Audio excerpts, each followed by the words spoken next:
you ever poured your heart into someone only to watch them shatter it with a single choice?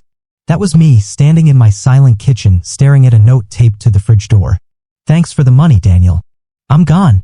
Starting over with someone who sees me. Good luck. A tiny heart curled at the bottom as if betrayal could be dressed up in ink.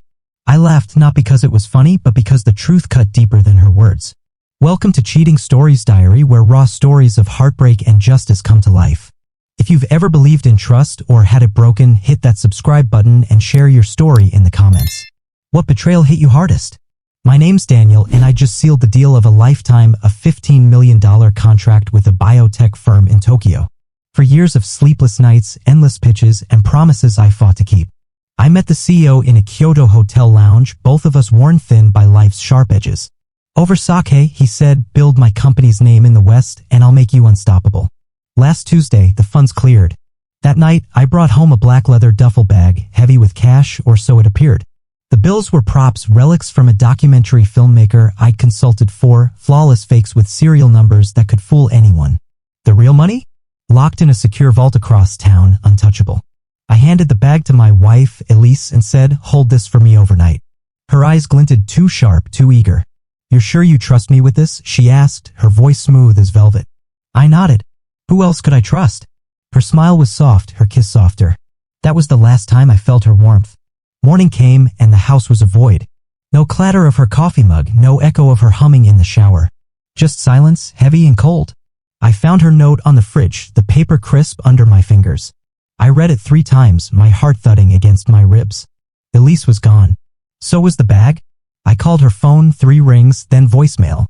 I texted, but the messages sat unread, mocking me. Her closet was a hollow shell, not a single sweater left behind. The silver locket I'd given her for our 7th anniversary, the one she swore she'd never take off, was gone, leaving only a faint scratch on the dresser. I sank onto her bed, staring at the empty space where her life used to be. Memories flooded me, her laughter over spilled wine, the way she'd trace circles on my hand during late-night talks. Then I laughed again, sharp and cold. Elise thought she'd stolen a fortune, but she'd grabbed a lie. Betrayal doesn't crash like thunder. It seeps in, slow and quiet, until you're drowning in questions. I drove to her sister's apartment in the city, no sign of her.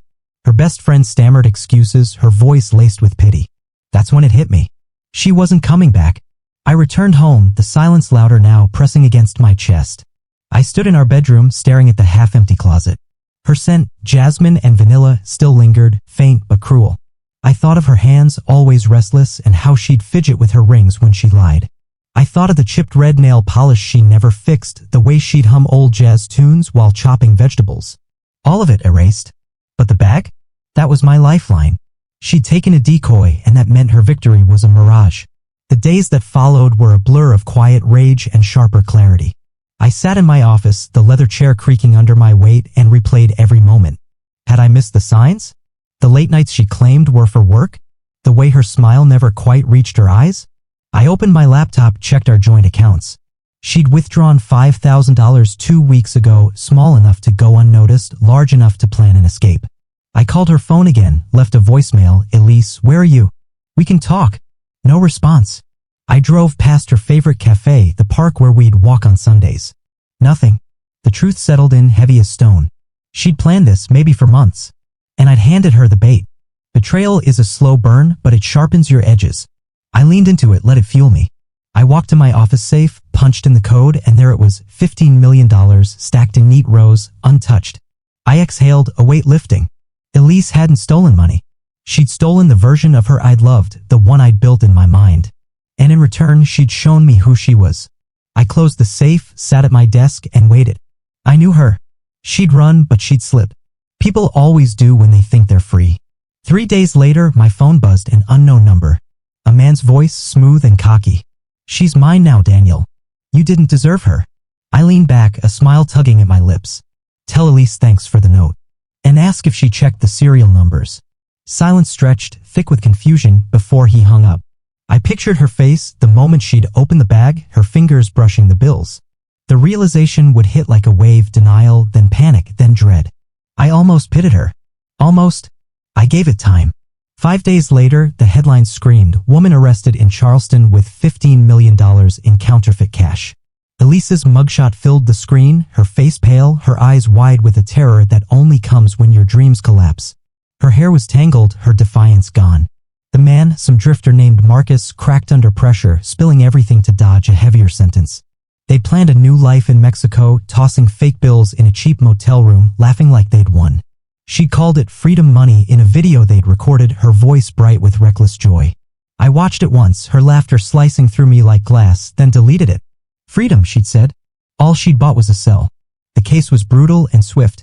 Attempted fraud, interstate transport of counterfeit currency, conspiracy. Marcus had a rap sheet, petty theft, fraud, and no loyalty. He sold her out in hours, claiming she'd masterminded it all. They found her phone in a dumpster behind a South Carolina gas station, texts to him glowing with plans, new names, a beach house, a life without me. I didn't attend the hearing. Didn't need to. I had the truth, the money, and the quiet that comes when you let go of ghosts. But let's rewind. The story isn't just about her fall. It's about the moments that led there, the ones that tore me apart and rebuilt me stronger. When I found her note, my hands shook, not from anger, but from disbelief. I walked to the fridge, touched the paper, half expecting it to vanish. I sat at the kitchen table, staring at the chair where she'd sit, her legs curled under her, sipping tea. I remembered the night we met at a charity gala in Seattle. She'd worn a green dress, her laugh brighter than the chandeliers. I thought she was my future. Now she was my lesson. The discovery wasn't just the note. It was the details that followed, each one a needle in my skin. I checked her laptop, left open on the couch. Her email was logged in, a thread with Marcus staring back. "Meet me at the pier," he'd written. "We'll be gone before he knows." My stomach twisted. I scrolled further, months of messages, late-night calls, plans woven behind my back.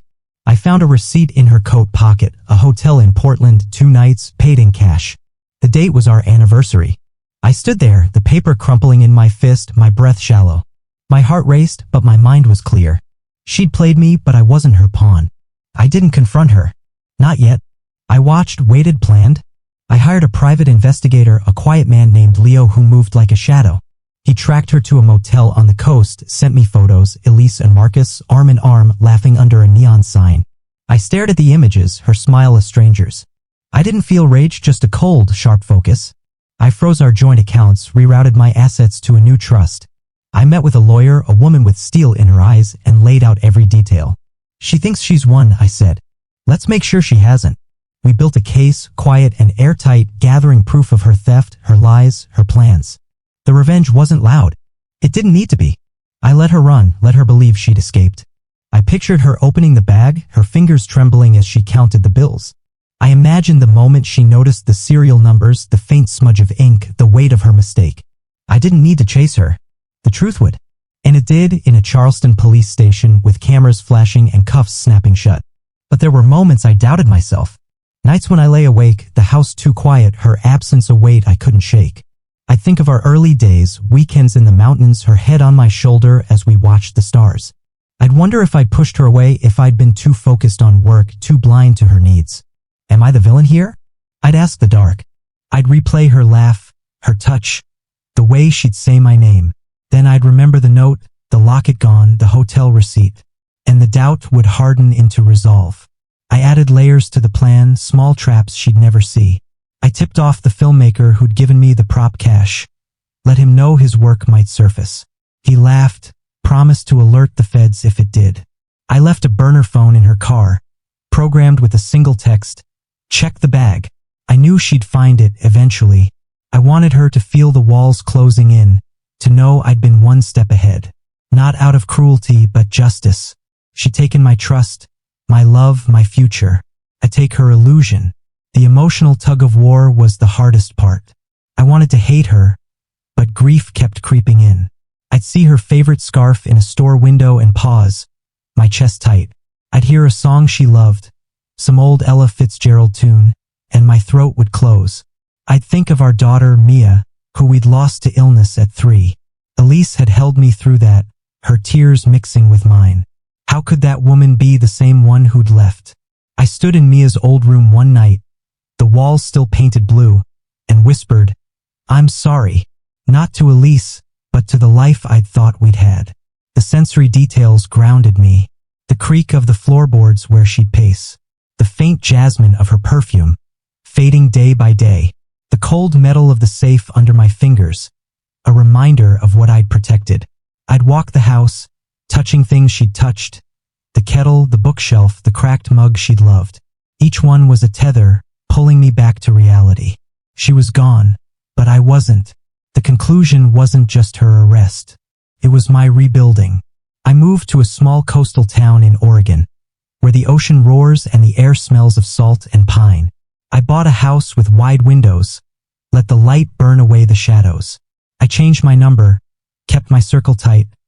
Leo, my lawyer, a few old friends who knew better than to ask. I still take contracts, but on my terms, no partners, no press. I walk the beach at dawn, the sand cold under my feet, and feel the weight of her absence lift, piece by piece. Late at night, when the world is still, I think of Elise. I imagine her in that motel, the bag open, her hands frozen as she realized the truth. I picture the silence, the moment her heartbeat drowned out her dreams. I don't smile from cruelty, but from clarity. Justice doesn't always need a gavel. Sometimes it's a mirror, showing you exactly who you are. Elise thought she'd stolen a fortune, but all she took was her own mask, and that cost her more than $15 million ever could. What would you have done? Would you have confronted her, demanded answers, or let her run into her own trap? Share your thoughts in the comments. We read everyone. If this story hit you, subscribe to Cheating Stories Diary for more raw tales of betrayal and redemption. Tell us, what's the sharpest truth you've ever faced? Share this video with someone who needs to hear it, and join us next time for another story that'll keep you hooked. Trust is fragile, but so is deception. And sometimes the truth cuts deepest of all.